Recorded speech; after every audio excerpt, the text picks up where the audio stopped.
За өдрийн мэнд. Өдрийн мэнд. За ажил нь тавлаг уу? Тавлаг. Сайхан аварч байна уу? Сайхан аварч байна Оо. уу? За оролцогч өөрийгөө танилцуулаарай. Ямар компанид юу хийдэг вэ? Намайг Мөнхбаяр гэдэг. Би шүтист багшилдаг. За хажуугаар нь бас олон улсын голдуу төслүүдээр зөвлөх хийдэг. За та боловсролынхаа талаар мэдээлэл өгөөч. Би одоогийн шүтис дээхэн үед бол полин дээдч гэж ярьдаг байлаа. За энэ сургуулийг бакалавр дараа нь магистраар төгссөн. Хэдэн онд төгссөн? Бакалавр 94, магистра 96 онд төгсчихсэн. За одоо та юун дээр ажиллаж байна? Товчхон ямар зүйл дээр юун дээр ажиллаж байна? Яг миний үндсэн ажил бол нөгөө багшлах л да, шүтээс багшлах. Гэхдээ сүүлийн үеийн гол ажиллаж байгаа төслүүд гэх юм. Яг нь ерөн зүгээр шүтээсийн багш нарын чинь нэг онцлог тэрэлтэй зөвхөн хичээл заах биш. Нөгөө талаас ийм судалгаа шилжээний ажилд оролцож явж байх хэвээр олон улсын жишгэнчдэр энэ утгаараа ер нь нэлээд хэдэн төслүүдээр оролцдог. Яг одоогийн байдлаар бид нэр хүүхдийн сантай хамтраад нэг чип гэдэг төсөл хэрэгжүүлээ явж байна. За энэ бол үндсэндээ Монгол хэрийг яаж халааж дулаалах вэ гэсэн нэг юм чиглэл төсөл юм. За өмнө хийж аваагаас нэлээ хөөрхөн эвтэх ажил болсон. Үр дүн хараад одоо зах зээлээр бүтээгдэхүүн болоо явж байна. Хоёр дахь нь бол бас жирээс people in need барилгын үндэсний ассоциацуудтай хамтраад дулаан шийдлэгээ төслийг бас хэрэгжүүлээ явж байна. За энэ дээр манай би өөрөө шүтээс яарь барилгын эрчим хүч хэмнэлтийн төв гэдэг төлөв хариуцж ажилладаг. За энэ төв маань үндсэндээ техникийн талын асуудлуудыг нь хөгжүүлэх, шийдвэрлэх, зөвлөхөө өгсөн энэ чиглэлээр бол ажиллаж явж байгаа. За нэвтрүүлгийн төгсгөлд энэ талаар би танаас дэлгэрэнгүй бас асуунаа. За ингээд манай Position podcast маань эхэлж байна.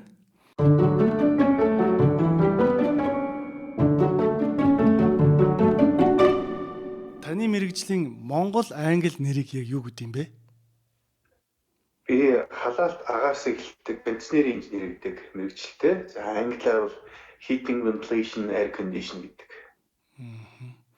За энэ мэргэжил яг юу хийдэг юм бэ? Энэ мэргэжлийн тооцоолол үндэс суурь нь яг юу юм бэ? Яг би сая бодвол энэ жоохон сонин мэргэжил юм аа гэд. Томьёолоход айгүй хэцүү. Сүүлийн үеийн бас нөгөө нэг барилгын салбарын хөгжилтэй уялдаад энэ нөгөө нэг хамар хүрээнд хитрхи өргөн болоод энэ явцтай ерөн дотроо бас нэлээд олон задрахгүй жил болохоор хитрхи нэг имийг олон имийг нэг дор бөлүүлсэн юм байж хараад тэр утгаараа бас жоохон төвхтэй. Ер нь бол яг зүгээр барилгын дотор орчныг тав тухтай эрүүл орчин бүрдүүлэх гэх юм уу да. Ерөнхийдөө энэ чиглэл рүү хандсан. Тэгээд сүүлийн үеийн чиг хандлага нь илүүтэй мэдээж тэр чинь бий болохын тулд гадна хүчин зүйл бас их чухал. Тэгээд гадна дотортойгоо нийлсэн л нэг ийм л одоо төвдийн дэшинх ухааны нэг чиглэл болоод байгаа. Яг зүгээр гол зорилго нь бол халаалт агаар сэлгэхээр ерөөсөө барилгын дотор орчин тав тухтай эрүүл ийм орчин бүрдүүлэхэд зорилготой юм. Тооцоолол үндэслэл нь юу хийгдэг юм бэ? Ямар тооцоонууд хийгдэг вэ? За гол тооцоолол гэх юм бол бид нар илүүтэй нэгдүгээрт дулаантай холбоотой асуудал орж ирнэ. За энэ ч утгаараа дулаан техник буюу термодинамиктэй холбогдно.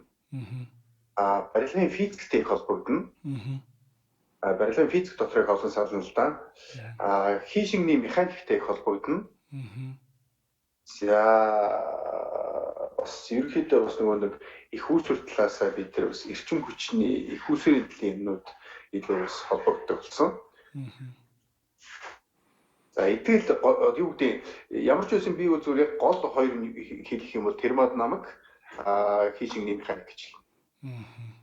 Зөв. Бүр товчоор хэлвэл математик, физикийн тооцооллууд цаанаа явж ин гэсэн үг шүү дээ, тийм үү? Яг тийм. За яг халаалт агаар сэлгэлтийн инженер инженерүүд яг юу хийгээд байна гэдэг талаас нь бас хэлэх хэрэгтэй байх гэж бодож байна. Ер нь төгсөгчдийн нэлээдгүй хувь нь зурагчлалын компаниар очдог. Өөрөөр хэлбэл барилгын зураг дээр бол одоо хожихууд гэд нэрлэдэг юм да. Ерөнхий загвар эскиз явал архитектор гарах хэрэгтэй. Тэгээд тэрний дараа бүтээс, халаалт агаар сэлгэлт, цэвэр бохирус, холбоо тохиолдол, цахилгаан гэдэг юм уу. Энэ хүмүүс нийлж тэр барилгыг зурдаг. Тэгэхээр энэ ажилд илүү бас нэлээдгүй хувь нь оролцдог. За мэдээж зурсны дараа бол одоо барих гэдэг асуудлууд байна. Энэ барьж байгуулах асуудал дээр бас их одоо оролцдог.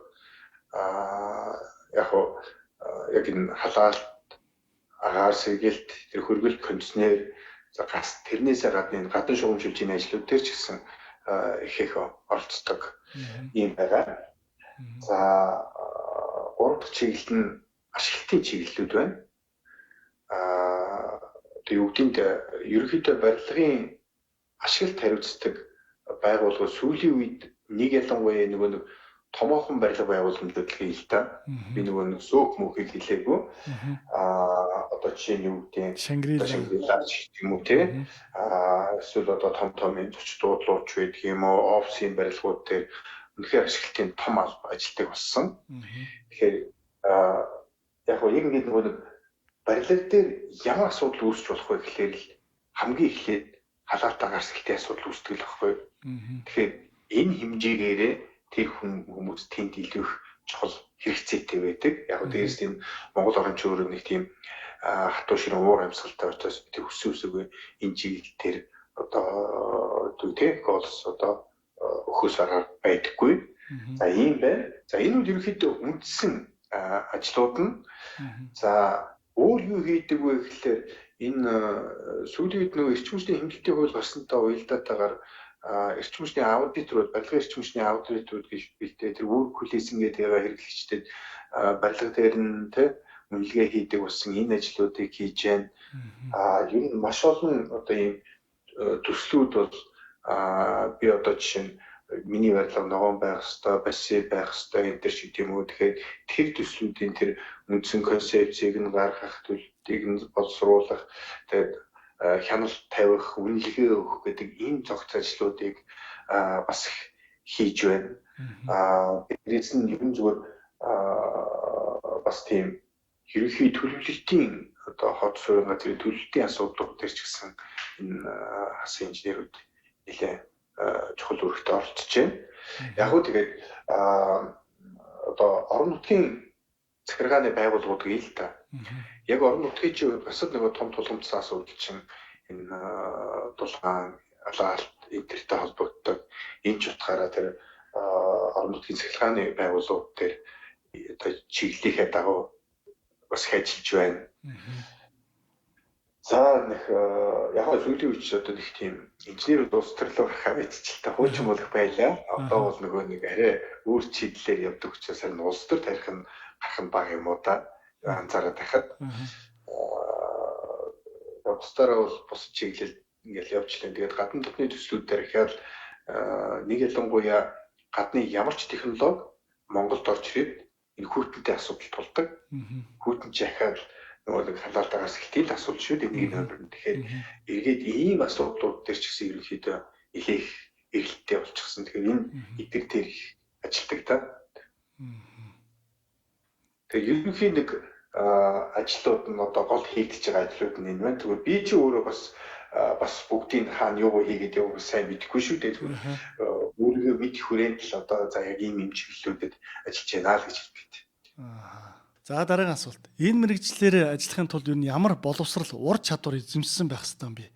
Аль ихтэйд сургууль энэ ангийг төгсөж гэнэ вэ энэ мэрэгчлийг? За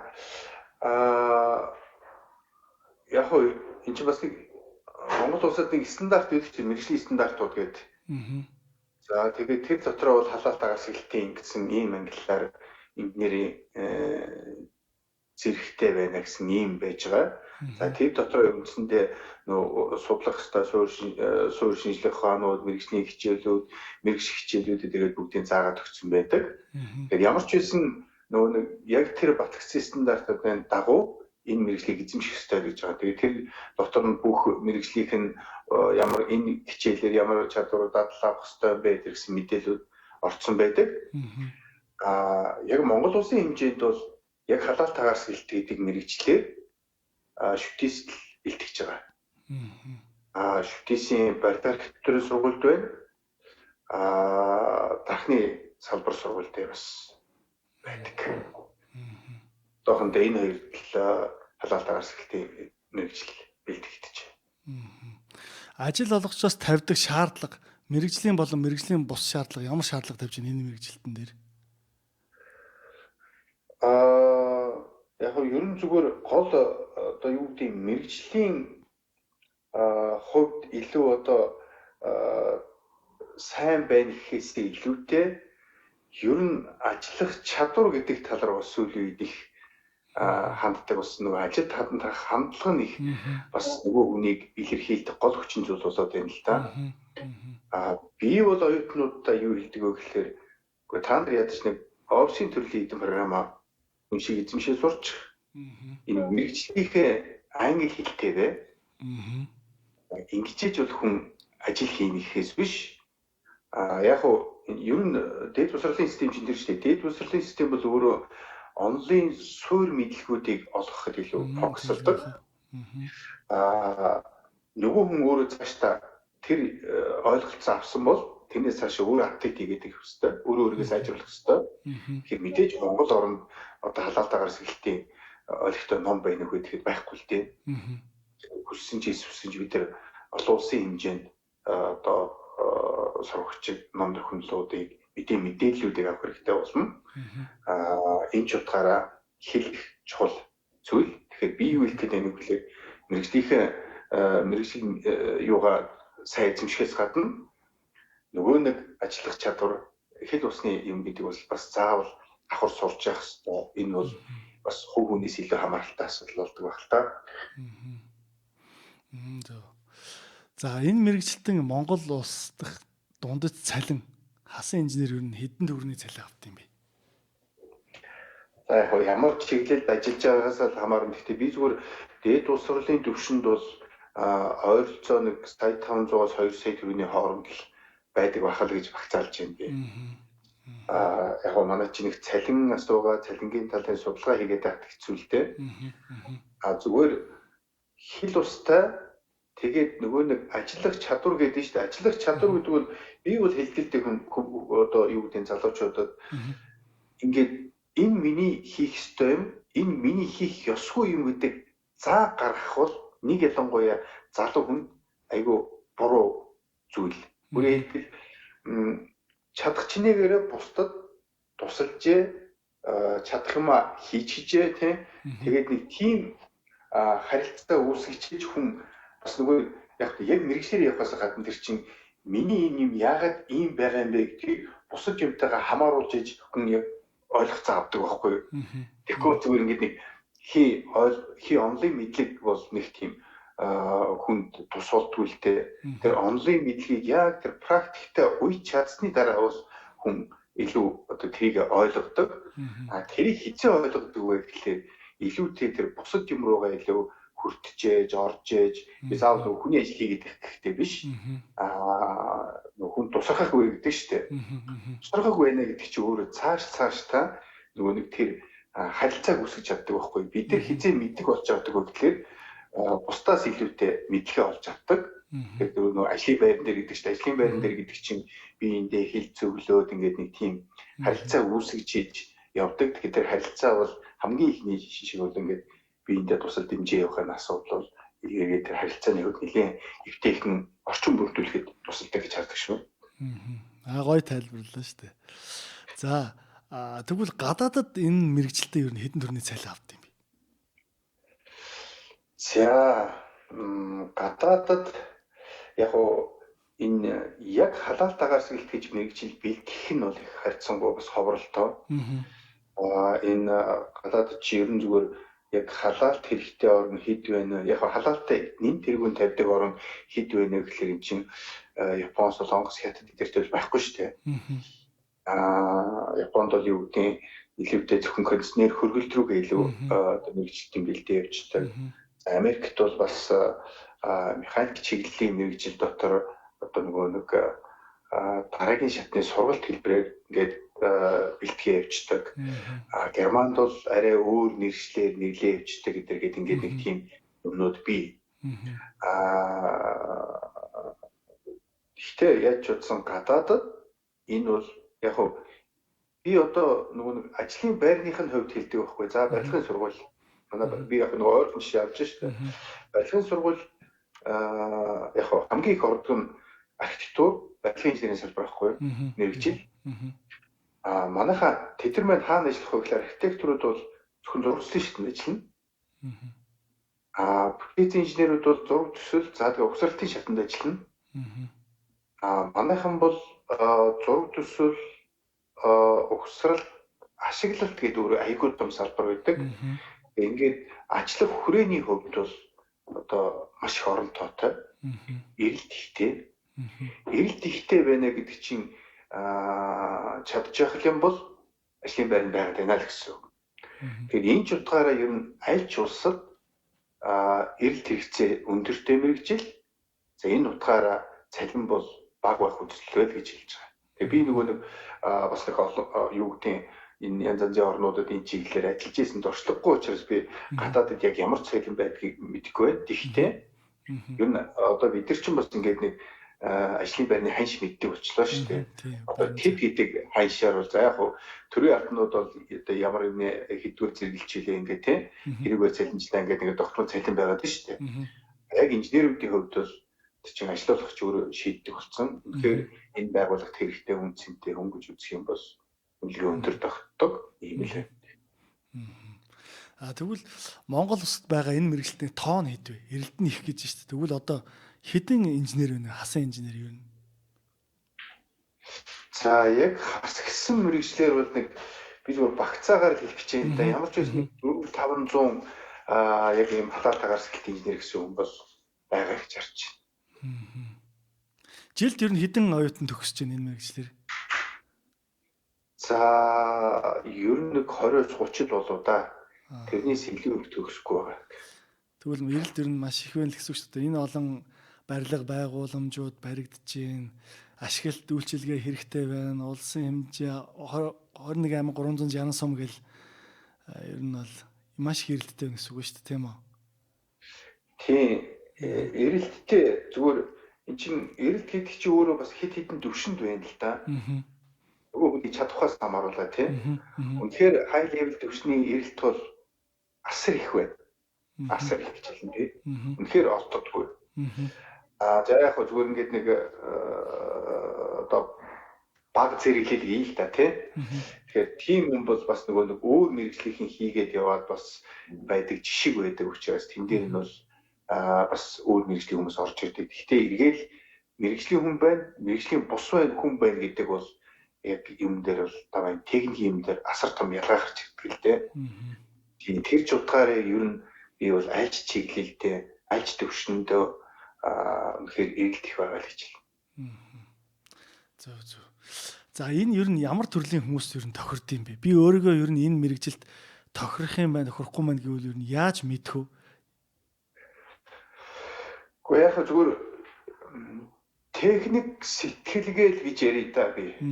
Гэхдээ би зүгээр ингээд айгүй олон хүнтэй, олон мэрэгжлийн хүмүүстэй таарч байхад онлоо мэдээд идэг мөртлөө өнөөдөхөө практиктайгаа ойлгож чаддгүй ийм хүмүүс маш олон байдаг л да.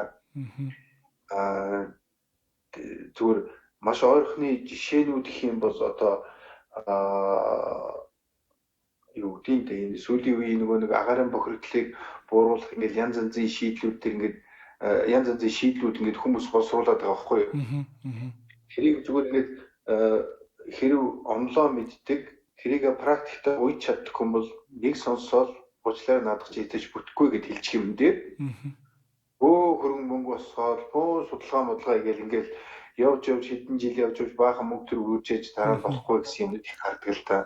Тэгэхээр би тэрийг юу хэлдэг вэ гэхээр юмыг одоо юу гэдэг зөв ойлгох хэрэгтэй. Өөрөөр хэлбэл бид нар хичээл заах гэхээс илүүтэй жишээ нь их сургуулийн багшийн хувьд хичээл заадаг нэг баахан томьёо бичээд байхтай биш. Гол гэсэн тэр томьёонуудыг зөв ойлгуулж сурах өөрөө хүн хэрэгэлж сурах асуудал байхгүй. Тэгээс хэрэглэхгүй тэр 80 тоол хэрэггүй шүү дээ. Тэгэхээр тэр талаасаа бас тэгэхээр эндээс юу харагддаг вэ гэхээр техник сэтгэлгээ сайтай байна гэдэг бол өөрөө тэр одоо инженерингийн шинжилгээ ухаанд айгүй их чухал юм байна. Өөрөөр тэр онл практик хоёрыг чинь холбож чаддаг, тэр холбоосыг нь гаргаж чаддаг, ойлгож чаддаг ийм бол өөрөө тийм техник сэтгэлгээг сайтай байх хэрэгтэй байна гэж хардаг. Дээрээс нь хэллээ энэ чинь өөрөө маш их өргөжж байгаа салбар учраас тэр шинэ юмнуудыг ойлгохын тулд бас л тэр техник сэтгэлгээ гэдэг юм чинь өөрөө чухал байсуртай байдаг. Тэгэхээр би бол нэг хэрэг та өөрөө техникийн чиглэлийн ийм ойлгож сайтай тэгээд бас яг ингээд зарим хүмүүс чинь шинэ юмнаас айгүй хурдан хальтардаг шүү дээ тий. Яг би энийгээрээ л байж идвэл энэ тийм бас тийм хүмүүс жоохон тааламжгүй л болов гэж хэлнэ л дээ би. Чи өөрөө одоо юу гэх зах зээлийн дагаад маш хурдан шинжлэгдэж байгаа учраас хүссэн үсээгүй тийм юм айгүй их орж ирж байгаа. Тэгэхээр тэр талын хүмүүс бас жоохон хэцүү дээ гэж. Тийм учраас би яг энэ ерөнхийдөө сэтгэлгээ сайтай би бас өөрийгөө үргэлж апдейт хийгээд байхыг хүсэж байна гэсэн ийм хүн бол илүү их нийттэй болов гэж харж байгаа шүү. Зөв. Гоё тайлбарлалаа шүү дээ. За, бие даасан мэрэгчлэн болоход ямар цаг хугацаа шаардах вэ? За, сургууль төгссөн хүүхэд ер нь яг инженер болохын тулд ер нь ямар үе шатуудаар дамжтыг хэр хугацаа болдго юм бэ? Би бас оюутнуудад төгссөн усуд хэлдэг юм л да. Манайх чи гэдэг байхгүй нэг жоохон ажиллаж байгаа цалингаа болоод тэгэл нэг жоохон байж байгаа л компани болчих гал. Түгээмэл. Тэр нь яг өөрөө тэр чи яг бас нөгөө талаас зах зээл байгууллагыг илэрхийлээ. Тийм. Тэгэхээр би бол хэлдэг байхгүй та нар эхний нэг одоо 3 жил 5 жилдээ бити ингэж нэг тийм дээшээ гарах гэдэг тий. Юмыг уус хортой одоо сураа хичнээн чадвартай байлаа ч гэсэн хүнд практик мэдлэг гэдэг бол үнэхээр чухал байдаг. Тийм учраас бас нэг нийгэм алгалах гэх нэг юу гэдэг л манай чи капитализмыг алгасцсан гэдэг тэр гэдэг шиг те. Тийм гэж бол байхгүй юм шатчтаараа явж явах хэрэгтэй юм. Төрөний хэлсэн тэр онл практик хоёрыг уулзуулна гэдэг хүн яг юмас онлоос урчаад тэр гараараа хийж ээж тэгээд тэр хамаарлаа гаргаж иржээ сурч ээж дараа нь тэр одоо юу гэдэг инженер болсон хүн гэдэг чинь өөрөө удирдах ажил хийх хэрэгтэй байхгүй юу? Удирдах ажилтан гэдэг нь бол нэг ялангуяа техникийн шинжилгээ ухаанд өөрөө хийж үзүүлдэг байх хэрэгтэй, лидер байх хэрэгтэй байхгүй юу? Тэр босс байх хэрэгтэй байхгүй юу?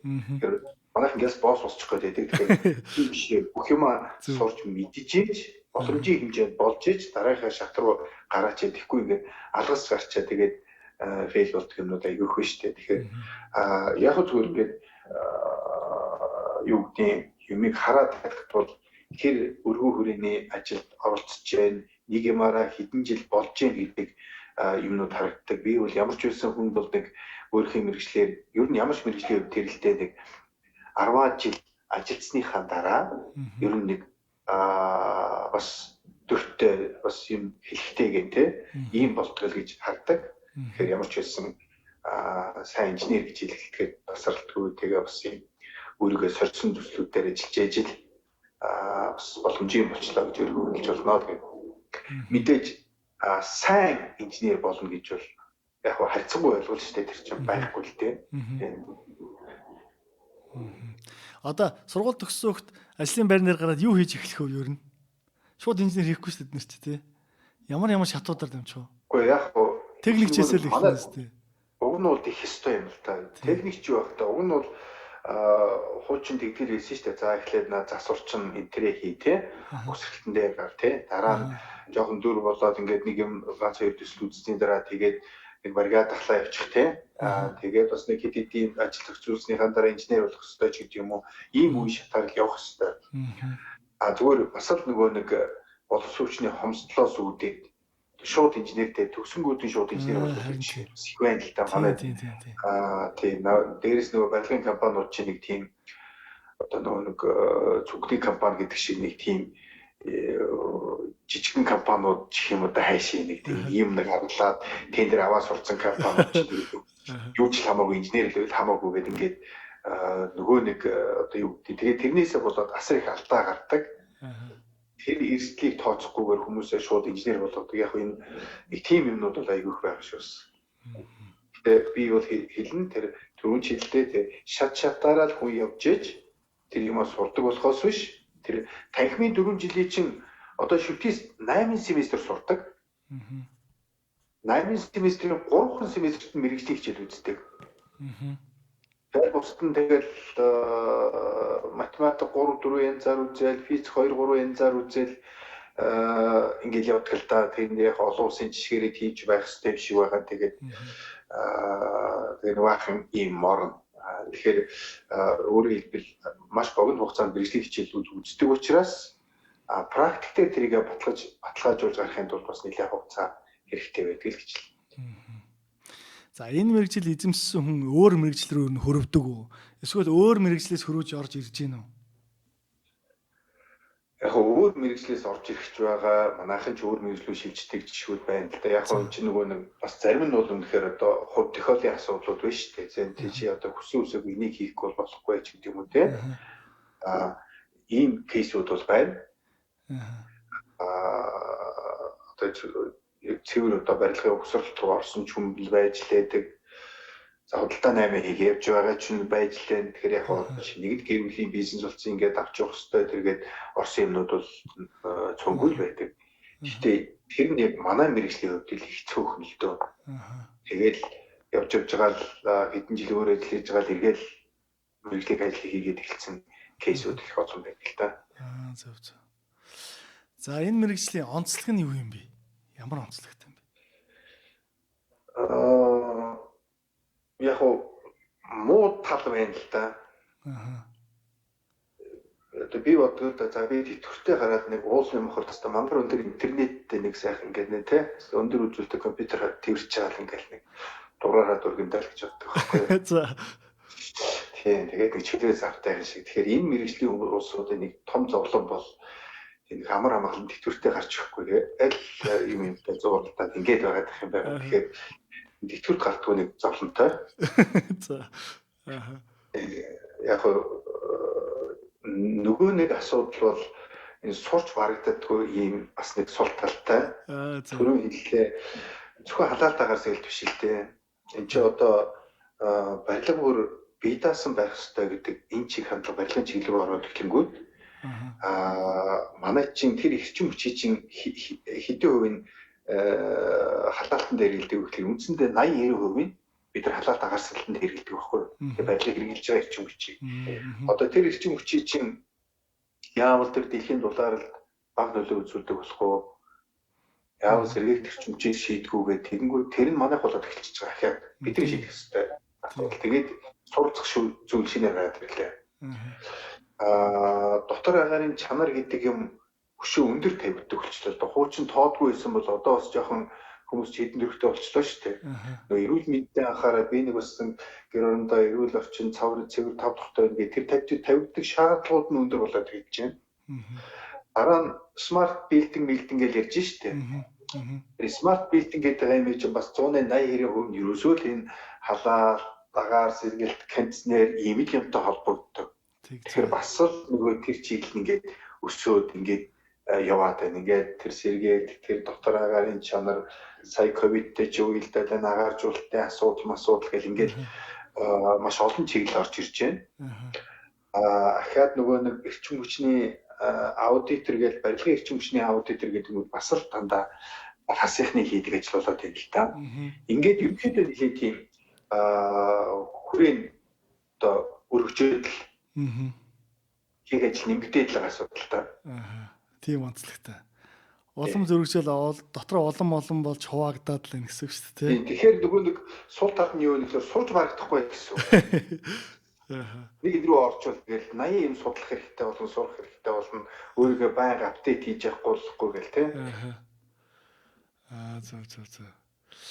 За ингээд манай позишн подкастын эхний үе дуусч байна. За дараагийн үе буюу энэ мэргэжлээр ажиллаж байгаа хүмүүс чиглэсэн асуултуудыг асуух болно.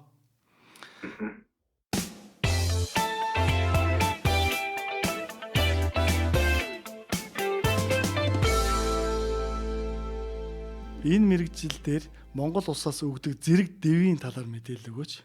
Дараа нь холбоо нийгэмлэг байдаг уу? Хэрвээ холбоо нийгэмлэг байдаг бол тэдний гишүүн болсноор ер нь ямар давуу тал эрхүүдийг эзэмшдэг юм бэ? За яг халаалт агаар сэлгэлтийн инженерийн холбоо гэж байхгүй л тийм. Уг нь олон улсад том холбоодууд байдаг. Одоо Америкийн халаалт хөргөлт агаар сэлгэлтийн инженерийн нийгэмлэг гэдэг S1E20 гэдэг.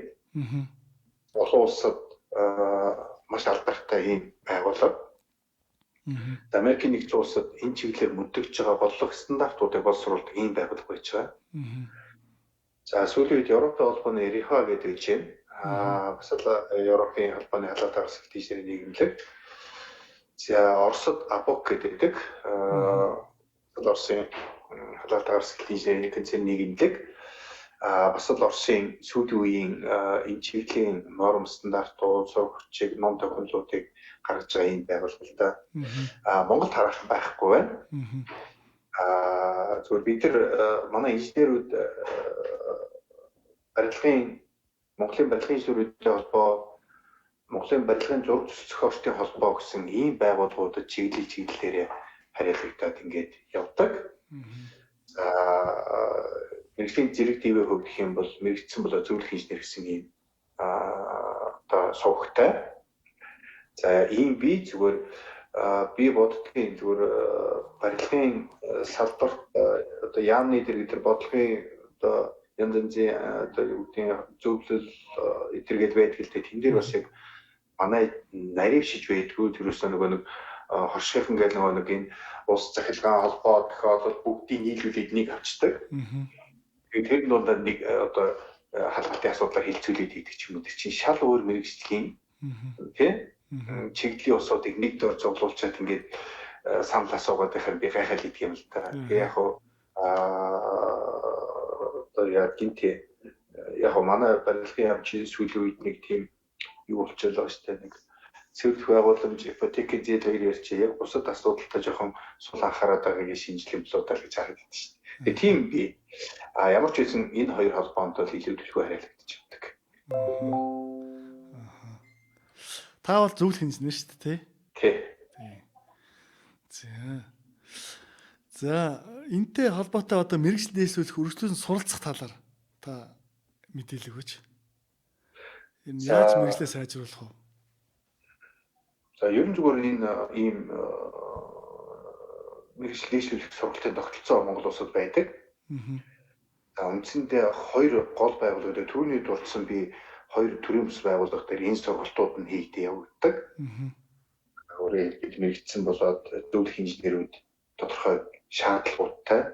Тэр шаардлаганда тийм тэдэн цагийн хичээлүүд судалсан байх ёстой, тийм агуулгууд заавал байх ёстой, гэсэн юмнууд байгаа. Тэрнийхээ хүрээнд хичээлээ судлаад, шалгууруудаа хангаад, тэгээд хагасан бол энэ зэргүүдээ аваад, тэгээд нэг тодорхой хугацаанд дараа ахиж хамгаалах гэсэн ийм процедуртайгаар явагддаг.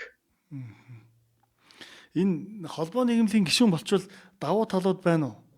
Одоо энэ эрүүл мэндийн салбарын ч бол аюул их давуу талтай юм байна шүү дээ. Бүх холбоо нийгэмлэгээрээ дамжуулж энэ сургалтууд, гадаад дотоодын юмнуудыг бүгдийг авч яд юм байна шүү дээ. Танах яадаг? Энэ за яг би зүгээр нэг Монголын барилгын инженерүүдийн холбоонд бас өдөртөх зөвлөлтөнд ажилладаг л да.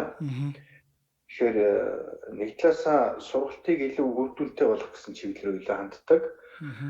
Нөгөө талаас яг энэ салбарынхан хүмүүс зориулсан мэдээллүүдийг үн төлбөр өгөх, эсвэл хямдруулалтаар үзүүлэх гэсэн иймэрхүү юмнууд хийдэг. Дээрээс нь бид нэг 2 жил тутам нэг удаа 2 жил тутам яг энэ халаалт агаар сэлгэлтийн инженерүүдийн дунд ийм конференц зохион байгуулдаг. Энэ конференцд бас юу гэдэг холбооны гишүүд бол илүү хөнгөлөлтөй ордог гэх юмнууд биелдэг. За энэ мэргэжил эзэмшсэн хүн гадаадад мэргэжлэрээ ажиллах талын боломжийн талаар Монголын диплом ер нь гадаадад үйлчилж байна уу? Энэ мэргэжлийнх. Үйлчилгүй яах вэ? Чи нөгөө нэг олон улсад хөдөө жишээрөгдсөн аль ч улсад одоо юу гэдэг те дипломынх нь одоо чинь би манайхан жишээ нь яг одоо бол бид тэр Австрийн Венийн хэрэглээний шинжилгээ ухааны их сургуультай хамтраад магиструудаа тэнд нэг семестр сургаж байна л та. Яг энэ халаалт агаар сэлгэлтийн магистр. Гэхдээ тэнд их мэргэжлийн хөтөлбөр нь болохоор зэрэг Urban Renewable Energy буюу хотын сэргээгдэх эрчим хүч гэдэг ийм хөтөлбөр. Гэхдээ яг тэр хөтөлбөр бол манай мэргэжлэлтэй маш сайн таардаг. Яг ер нь бол бид нар анх яг энэ нэг сэргээгдэх эрчим хүчний мэргэжлүүдээс хүн авч ингэ солилцох гэж үзсэн юм билээ. Тэгээд болоогүй. Нөгөө хотын гэдэг боловч хотын дотор тэр байшин барилгын гол эрчим хүчний хэрэглээ нь халаалт агаар сэлгэлт байдаг. Тэгээд нөгөө сэргээгдэх эрчим хүч нь болохоор мэргэжлийн бус болчиход байдаг. Тэгээд ингээд сүүлд нь манайхыг хайж ирж байгаа. Тэгээд манайхаас хоёрт явдаг болсон л доо. Одоо бараг 10-аад хоёрт нь тийшээ ингэж явж байгаа бах. Тэгэхээр тэнд бол асуудалгүй өөрөөр хэлбэл айгуу сайн ойлголцдог. Одоо бусад орноос ирж байгаа оюутнуудаас илүүтэй манай оюутнууд тэр хичээлүүдийг илүү сайн ойлголцдог. Яг нөгөө манай чиглэлийн хичээлүүд заадаг учраас ингээд ойлгоцсон явдаг л да. Ер нь зөвхөн манай мэргэжил биш л дээ. Шүтээсийн энэ дипломууд ч юм бол угаасаа өвлийн жишээ гэж байгаа шүү дээ. Тэгээд тэр яг ялангуяа чиглэл нь өөрчлөсөн. Тэр судалсан сурсан хичээлүүд чинь дүүцэгдэл явж байгаа. Харин тийм билээ. Би энэ подкастер хэд хүмүүс энэ талаар сонсоод байгаа. За тэнд очисон одоо нэг гадаад ажиллаж байгаа залуучууд маань ер нь гадаад ажиллах, Монголд ажиллах тэр ялгаа нь юу гэж хэлж байна? Давуу сул талууд нь юу гэж байна? Яг бас бусдын адил шүү дээ. Мэдээж яг инженерээр ажиллах боломж нь өөрөө их төвөгтэй. Аль ч улсын хувьд тэр шүү дээ. Аль ч мэргэжлийн хувьд нэлийн түгээмэл байдаг зүйл нь бол яг өөрөө ихтэй мэргэжлэрээ очиж ажиллахад бол бас учир дутагдaltaй. Тэр чинь өөрөө манай боловсролын систем чинь бас жоохон доор хөндлөгддөг ийм систем биш үү? Тэгэхээр энэ утгаараа бас хугацаа шаарддаг гэх юм уу та. Өөрөө хин жил ажилд орчлоо ч тэгээ шалгалт шүүлхийг өгчөөж тэгээд тэнцчээж тэгээд тэр сертифай болдог энэ процесс бол явдгаараа л явж байна. Яг хөө зүгээр орноос л хамаардаг. Гол нь өөрийнх нь авч байгаа цалин амжиргаагаа бүрэн хангаж чадж гинүү л гэдэг асуудал шүү дээ. Яг хөө нөгөө талаас одоо аюулгүй ч гэдэг юм уу, хөгжлийн хувьд өндөр байх ч гэдэг юм уу, энэ төр гэл олон асуудлууд яригддаг л да. Яг хөө тухайн хүнийхээ үний л асуудал. Тэгээд хүүхэн бол өөрийн нэг тийм онцлогтой байдаг шүү дээ. Зарим нь бол яаж ядарч исэн гадаад л байж ч гэдэг юм уу те. Яг бас насны онцлог байх байх л та. За энэ мэргэжлийн асуудад зориулаад ер нь ямар боломжууд байна вэ одоо? Яг энэ мэргэжлэр ажиллаж байгаа шинэ залуучуудад за та нарт ийм боломж биш үү гэдэг ярил. Яг хөө зүгээр яг энэ үндсэн мэргэжлэрээс гадна би гадна гэдгийг ярил л дээ. Гэхдээ энэ мэргэжил нь бол угаасаа хангалттай ажиллах орон зай байна. Мэдээж хүн бол сайн ажиллая л да. Сайн ажиллая гэдэг нь би яг хөө цалин хангамж сайтай гэдэг утгаар нь тий. Тухайн хүнээсээ бас хамаардаг шүү мэргэжлээс гадна тий. Энэ мэргэжилтэй байж байгаа дээрээс нь өөрийн чадвараа өөрийгөө сайн хөгжүүлж чаддаг байх юм бол энэ айгүй их олон боломжууд байгаа гэдгийг хэлнэ. Дээрээс нь төрөөс нөгөө нэг чиглэл нэмэгдэл одоо зүгээр дурдсангүй ногоон барилга гэж яригдал байгаа шүү дээ. Эсвэл асиг барилга гэж одоо сүүлийн үед байшин барилгын чиглэлд ингээд нэг том тренд үүсчээд байгаа. Яг дотор нь задлаад үзэхээр ер нь бол 50-аас дээш хувь нь дандаа энэ халаалт агаар сэлгэлтийн шийдэл байхгүй. Тэгэлгүй байх харин.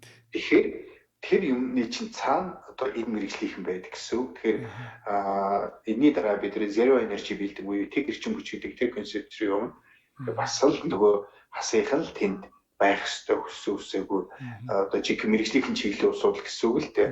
Тэгэхээр тэгтээ тийшээ явах тусам нөгөө хүмүүсээс чи илүү олон талын мэдлэг, илүү олон талын хүмүүстэй сайн нягтарч ажилладаг байх хэрэгцээ гарна.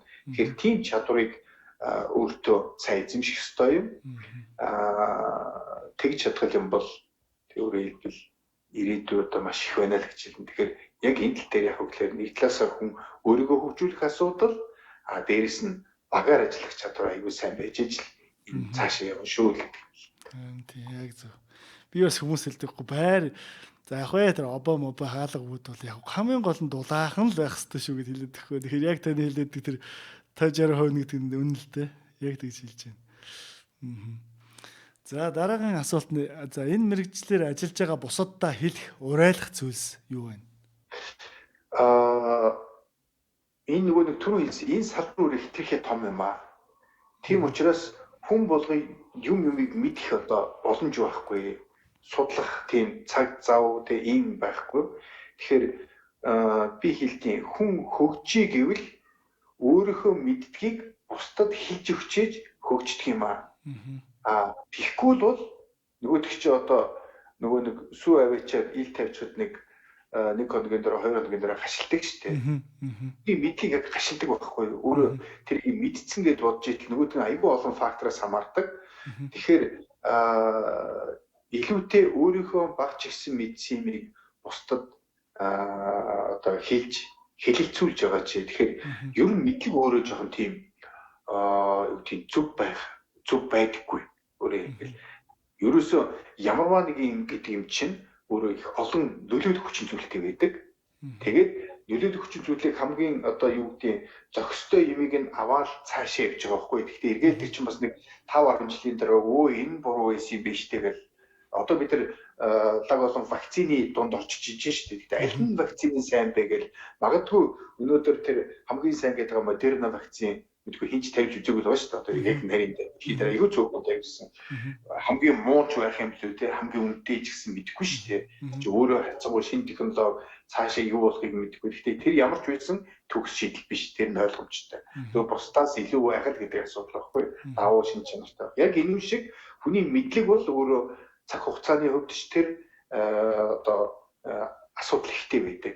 Тэгэхээр энийг одоо засаж одоо аль болох тэр оптималны үеэр зөвхөстэй замыг олохын тулд илүүтэй бусдад хэлэлцэж одоо ярилцаж ингэж явж явах хэрэгтэй юм. Тэгэхээр өөрөө нэг зүйл мэдсэн бол тэрийг яг гоо манайхан чи энэ миний мөнгө болох хэрэгсэл гэж бодоод ингээд амдуураа тэгээд дарах гэдэг юм. Хүмүүс ингээд миний хамаг патентыг авчна гэж би хэлдэг юм уучлаарай Монголд тийм шинэ патент шинэ зүйл байхгүй гэдэг нь бид нөгөө эмчтэр жишээ авдаг байхгүй.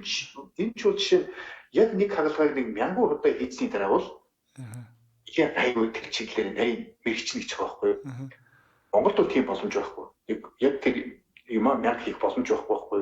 Тэгэхээр бол бас л үнэхээр дутагдана гэсэн үг. Яг Монголд ч гэсэн яг нэг 2-3 юмыг л тасартлаа минийхэд болчтоо шүү гэж болдгүй тэр чинь хэдэн зугаар хэдэн мянгаар гэж янз янзын нөхцөлд уршиж тэр чинь болдог байхгүй юу. Тэгэхээр тэрийг баталгаажуулах арга нь юу гэхээр зөвхөн бусдаа шийдлээд хэлэлцүүлээд тэгээд ингээ сайн муугаа ингээд хөгжиж явчих юм бол өөрөө ч хөгждөг байхгүй. За энэ бол тодорхой болчихлоо. Энэний дараагийн шалтгаан нь юу вэ? Ингээд хүн өөрийгөө хөгжүүлээд явдаг. Тэрнээсээ хүн өөрөө айгүй том кайф авдаг байхгүй. Одоо чи мэрэгжлийн кайф гэдэг юм бол би миний хувьд бол тэгж чаддаг чинь тийм ингээл энэ ер нь яагаад ингэж байгаа юм бол гээл боддог тэнгууд нөгөөх нь нэг шалтгаан гараад ирээд энэ шалтгаан биш дээ гээл тэгээд жоох ойлгож өгч бишээ ахаад наадсан дотор 10 салтна гээл ингэж явчихдаг. Би бол бусдад хэлэх зүйл гэх юм бол өөрийнхөө мэдсэн сурсан зүйлээ бусдад өгчээ тэр чинь бас том буян шүү. Дээрээс нь энэ Монгол улс жоохон зөв хөгжиж хурдан хөгжиж гэх юм бол аль болох нөгөө нэг хиний Элгорын номон дээр үгдэж чинь хамгийн ихний нүрдэнд нь хурдын өгөөл ганцаараа хол явъя гэвэл олуулаа гэх тийм. Өөрөөр хэлбэл бид нар илүү хол явах хэрэгтэй. Тэхийн тулд мэдж чадж байгаа бүхнээ бусдаа шеэрлээд ингээд явах юм бол чи одоо юу гэдэг тийм чадвахчаад бусд нь чадахгүй бол тэр хаашаач явахгүй төсөхгүй тэр салбарч угаасаа тийм. Тэр салбар намагтаад байж юм. Тэгэхээр хүн болгоо өөрийнхөө мэдлэгийг бусдаа шеэрлээд аль болох өгөөл ингээд явах юм бол би заавал хүнд юм өгөхтэй болно. Эд материал өгөхгүй хүнд оюуныхаа амьд түгээж ингэж явах юм бол энэ бас айгүй хурдан хөгжинэ гэж хардаг. Хүчээ нэгтгэхэд л юм гэсэн үг шүү дээ. Тэгэхгүй нөгөө суралцж байгаанууд нь ч гэсэндээ тэгээд бас нэг юм аваад цаашаа арчихгүй улмал олуулаа болоод улмал мэдлэгээ нэмээд авах хэрэгтэй шүү дээ, тийм ээ? Тийм. За ингээд манай position podcast-ийн манай үндсэн асуултууд дуусчлаа. За ингээд танд миний асуугаагүй нэмж хэлэх зүйлс байна уу? За яг хөө ерөнхийдөө би гол юм ярьчлаа гэж харж байна л да.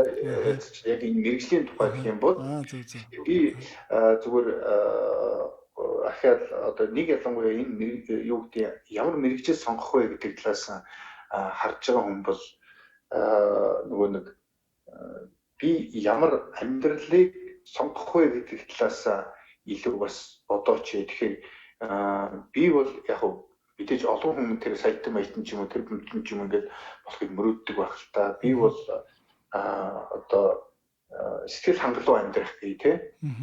Өөрөөр хэлбэл би одоо өөрийнхөө мэрэгжид сэтгэл хангалуун олж байгаа орлогодоо сэтгэл хангалуун тий хийж байгаа ажилдаа сэтгэл хангалуун байх гэдэг тэр юм бол хүнд айгүй том одоо чухал зүйл байдаг.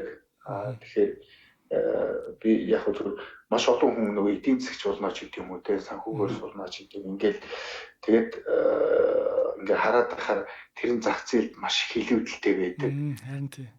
Тэгээ хөгжиж дэмжих боломж нь юу вэ нэ тэгээд хардаг. Тэгэхээр би өөрөө ирээдүйдээ ажил мэргэжил сонгоё, бусдад илүүгээр үнэлэгдэе гэдэг энэ талаас харах юм бол би зүгээр инженерийн боловсрол их чухал гэж хардаг л да.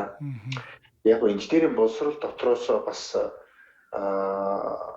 юу гэдэг нь жоохон амьдралд ойрхон гээл да. Яг гоо би нэг талаас нөгөө хай-тек, лоу-тек гэж ярил л да тий. Үнэхээр хай-тек хөгөөд явах юм бол Монголд бас тэр боломж олцоо нь юу вэ тий. Би бол хэлдэг бид нар шинэ юм бүтээж одоо зохион бүтээж энэ төр гарна гэхээс илүүтэй бид нар эхний ээлжинд хүний бүтээгээд хийхэд явсан юмыг зөв суйрлуулаад зөв ашиглаж болох нь эхний бидний хамгийн том асуудал байна. Өөрөөр зорилго байна. Тэгэхгүй бол бид үнэхээр ашиглаж чадахгүй асуудал байна. Тэгэхээр ашиглаж чадахгүй байгаа чинь тэр бүтээх тал дээр бол ер нь зүгээр Монгол улс чи яг одоогийн байдлаар би харддаг л та бид нар яг нэг юм хийн гэхээр би өөрөө Швейцарт нэг материал туршилтын лаборатори дээр ажиллаж ирсэн. Тэгээд бид нар нэг өндөг дугуйны малгайны дулаан солилцоо туршиж ирсэн юм. Тэгэд энэ нэг л хамаарал гарчихгүй нөө өөр юу байна гэдэг ярилцж байгаа би нэг юм малгайны яг салхины чиглэлээс нь хамааруулж байгаа яг дотгошоо урсгалын өнцгөөс нь хамааруулаад ингэж нэг загварчилж үзүүл яасан юм бэ гэдэг ингээд ярихгүй юу. Тэгээд би ямар ч гэсэн ингээд масштабаар нь агаар яг нэг их чихтэй агаар ирэхэд дотгошоо орох боломжтой хүрээнүүд ингээд одоо зурчаа тий будчаа гэнгүүт нэг нь юм ламинаар усгах юм хийгээл нэг нь тэр малгайтай харьцуулаад хар цагийн тоо гаргаад хар дүрсийн талбайг оруулаад тэгээд тэндээс ирэх агаарын урсгалыг шууд ингээд загварчилж өгөөд нэг нь тэрийг турших нь ингээд нэг 5-6 баг явал 7 хоногийн дараа бол тэр туршилт хийх ийдвэрийн системийг бий болгож байгаа байхгүй юу. Тэгэхээр тэгжээ тэр юм үтгэж байгаа байхгүй юу. Манайд бол яах вэ гэхлээр яг тийм хийе гэхлээр байхгүй өөрөөр хэлбэл одоо нэг одоо 4 мөч байх хэрэгтэй бол 2 л байдаг нөгөө 2 нь олдохгүй нэ тэгээд тэгэхээр нөгөө нэг ерөнхийдөө их сайн юм хөгжихэд айгүй хэцүү. Дээрээс нь манайх ер нь шинжлэх ухааныг яаж дэмждэг вэ гэдээ ингээд харахаар энэ улсын би бол ер нь улсаас судалгааны ажилдаа за баг нэг ч төрөг авч үзээгүй гэдэг чинь их буруудахгүй л дээ. Яг нэг компьютер энтергээд юмнууд одоо сургуулийнхаа шугамар авч ирсэн байх. Тэгсээс биш. Гэхдээ тэр нь дийлэхдээ нөгөө нэг гэрээ ажиллагынхаа орлогоор л авч ирсэн болохоос нэг нөгөө нэг багшийнхаа тэмдэг авнахаас өөрийнхөө авч байгаагүй л дээ. Тэгэхээр ухааны төслүүдийг нь ч гэсэн нөгөө дөнгөж нэг цалингаа аргалах төдий судалгааны ажлууд байдаг. Нөгөө асар өргөө хүрээнд хийх хэрэгтэй ийм тийм байдгүй учраас яг тийм юу гэдээ нэг жоохон хардвер руу чиглэсэн юм бүгд айгүй хэцүү л дээ. Тэгэхээр тэгж яхаар тэгж их эрсдэл үүсгэж яхаар юм ашигла талынхаа ямыг илүү одоо хүний хийгээд тэгээд өгсөн юмыг зөв ашиглах тал руу илүү хандж явж зүгээр юм даалгаж харагддаг. Хэрэглэгч талдаа гэж шүү дээ. Тийм.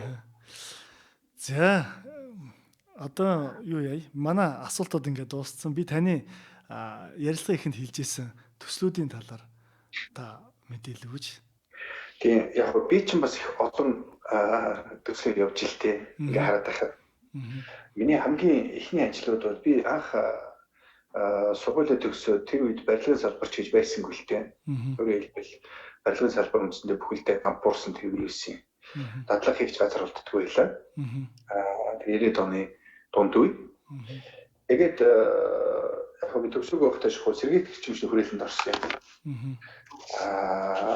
Чиг техник тэр нарны сектор чиглэлөө тэр үнд ороод тэгээд ерөнхийдөө тэр нарны дулааны чиглэлийн анхны коллектор дээр судалгаа хийх хэрэгтэй байсан юм шиг байна. Тэгээд тэгжээд л тоо үед бас нарны, зайны, салхины гэдэргээл ийм төслүүд, гадны төслүүд орж ирэл. Тэгээд тэр төслүүдтэй холбогдоод ингээл явж исэн л та.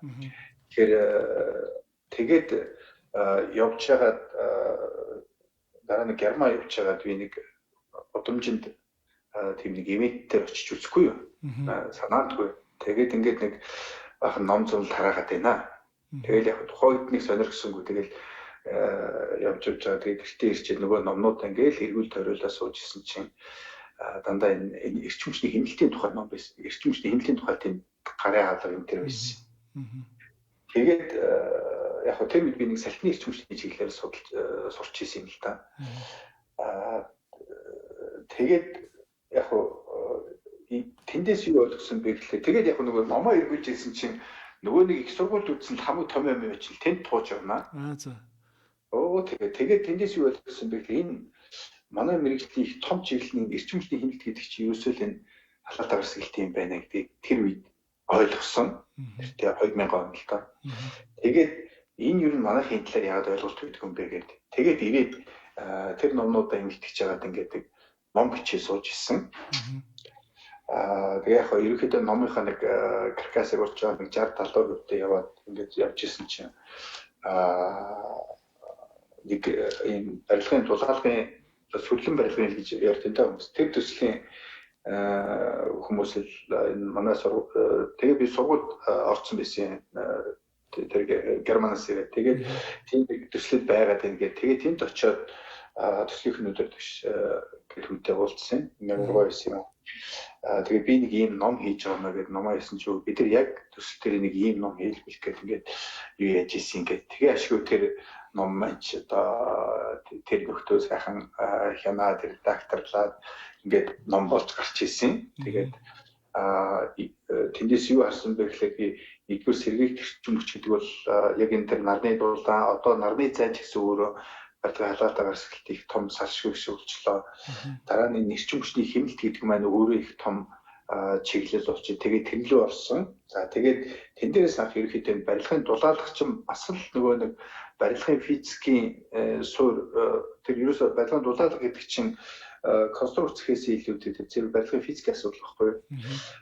Тэгээд тэр чинь зөв буруу наан цаан тавихаас эхлээд 80 минут биш. Тэгээд тэр чиглэл маань дахиад одоо юу гэдэг намайг эрчим хүчний хэмнэлтийн төслүүд рүү оруулсан. Одоогоороо би энэ дулаалаг энэ гэсэн асуудал руу холбогдоод хийгээ явж байна. Гурав дахь асуудал тэрний дараагийн асуудал нь юу болсон бэ гэсэн чинь за ингээд нэг сайхан дулаалаад байсан чинь нөгөө нэг дотор агарын чанар нь болохоор яг тэр үед бас нөгөө агарын бохирдол нь тус нэмэр болсон л доо. Нөгөө гадны агарын бохирдол дахиад дотор агаар нь ямар байна гэдэг асуудал чинь тэгээ эргээд дотор агарын чанар руу ороод энэ дотор агаар нэгдүгээр нөхцөл байдал нь ямар байна гэдэг асуудал нөгөөдөгөр энийг яаж сайжруулах вэ гэдэг асуудал гарч ирсэн. За тэгээд тэрүүнтэй ингээд нэг одоорч бас тэрүүнтэй ажил руу хийгээл явж байна л да. Тиймэрхүү төслүүдтэй одоо парт тайм байдлаар оролцсон тий. Тэгээ явж итэл ногоон барилга маань дахиад хуйлдаад ороод ирсэн. Ногоон барилгын чиглэлээр би нэг шүтээсийнхээ багш нартай барилга архитектурын сургуулийн багш нартай хамтраад нэг 2 ч ном бичилсэн. Тэгэхээр бичсэн байж байгаа.